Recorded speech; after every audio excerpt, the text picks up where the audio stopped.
Hello বন্ধুরা, welcome back to my channel. কেমন আছো সবাই? আমি ভালো আছি। চলে এসেছি আবার একটা মিনি ব্লগ নিয়ে। আজকে যাব ছেলেকে আনতে হস্টেল থেকে, তো তাই স্টেশনে এসে ট্রেনে উঠে গেছি। এখান থেকে যাব মেট্রো স্টেশন। মেট্রোয় করে প্রথমে যাব স্প্ল্যানেট থেকে যাব হাওড়া। তো চলো যাওয়া যাক।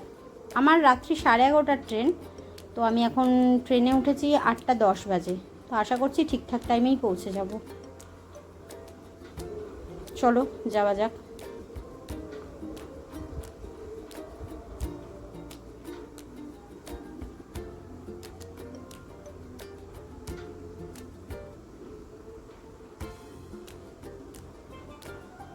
চলে এসেছে আমার স্টেশন, এবার নামবো। নেমে এই যে মেট্রো স্টেশনে এসে আমি এই মেট্রোতে উঠে গেছি। এই মেট্রোয় করে প্রথমে যাব স্প্ল্যানেট থেকে যাব হাওড়া। স্প্ল্যানেট থেকে ব্লু লাইন থেকে গ্রিন লাইনে কানেক্ট করলেই হাওড়া স্টেশন যাওয়া যায়।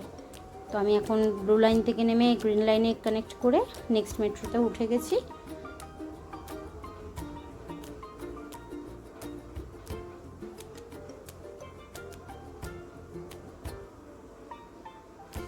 নেক্সট মেট্রোতে উঠে এই যে মহাকরণ স্টপেজে চলে এসছে। এর পরের স্টপেজটাই হলো হাওড়া।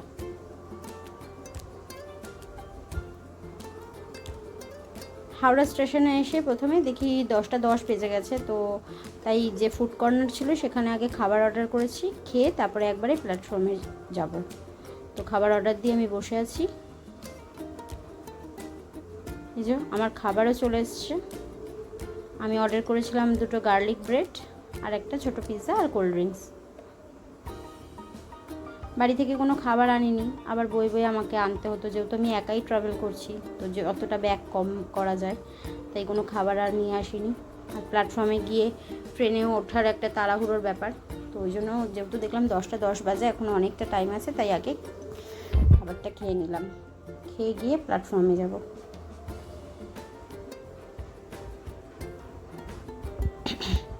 তো চলো আমি খেয়ে নিই। খাওয়া শেষ করে প্ল্যাটফর্মে এসে ট্রেনে উঠবো বলে বোর্ডে তাকিয়ে দেখছি কি অবস্থা। আমার ট্রেন 11:30টার বদলে রিশিডিউল হয়ে রাত্রি 1:30টায় হয়ে গেছে। কি আর করা যাবে, তো চলো বসেই থাকি। কত লোক বসে আছে, অনেকেরই এই ট্রেনে যাওয়ার কথা, তো সবারই ওরকম সমস্যা। সবাই কেউ হাঁপিয়ে শুয়ে পড়েছে, কেউ বসে আছে, কেউ ফোন দেখছে, মানে বিভিন্নজন বিভিন্ন কাজ করছে। এটা পরের দিন আমি হোটেলে পৌঁছে যাবার পর, মানে অতটা রাত্রে ট্রেন ছেড়েছে, তো আর এনার্জি ছিল না যে আমি কোনো ভিডিও ক্লিপিং নিই, আর খুব ক্লান্তি লাগছিল। তাই সকালে এসে একবারে এখন ফ্রেশ হয়ে খেয়ে দিয়ে রেডি হয়ে নিয়েছি ছেলেকে হস্টেল থেকে নিতে যাব বলে।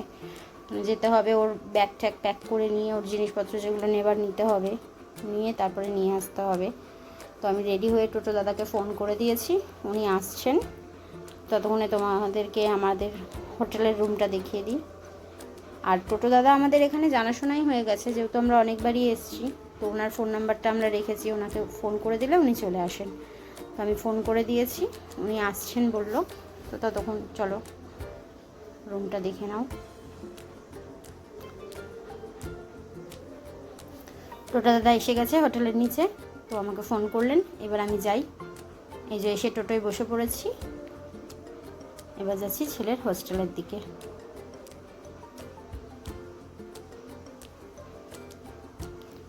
এই রাস্তাটা দিয়ে, মানে হোটেল থেকে ছেলের হোস্টেল যাওয়ার রাস্তাটা না খুব সুন্দর, আমার খুব ভালো লাগে। দুটো দিকই যেন খুব সুন্দর, অনেক গাছপালা দেখা যায়, একটু গাড়ি দেখা যায়, অনেক গাড়িই দেখা যায়, কিন্তু কলকাতার মতো অত যানজট দেখা যায় না, আর প্রচুর সবুজ দেখা যায়। তো খুব ভালো লাগে রাস্তাটা দিয়ে যেতে, তো সেটাও তোমাদের সাথে একটু শেয়ার করলাম।